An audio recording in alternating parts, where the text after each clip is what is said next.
ഇന്നോ ഒരു John wire കുറയ്ക്കാൻ നമ്മൾ കിലോമീറ്ററുകളോളം നടക്കുന്നു എന്നും അന്നോ നാം ജീവിക്കാനായി ഭക്ഷണം കഴിക്കുന്നു, ഇന്നോ ഭക്ഷണം കഴിക്കാനായി മാത്രം നാം ജീവിക്കുന്നു.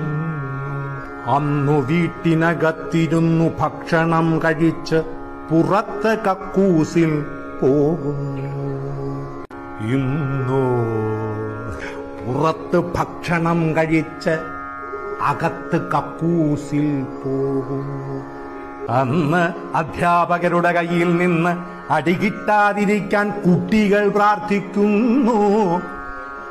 ഇന്നോ കുട്ടികളുടെ തല്ലുമേടിക്കാതിരിക്കാൻ അധ്യാപകർ പ്രാർത്ഥിക്കുന്നു.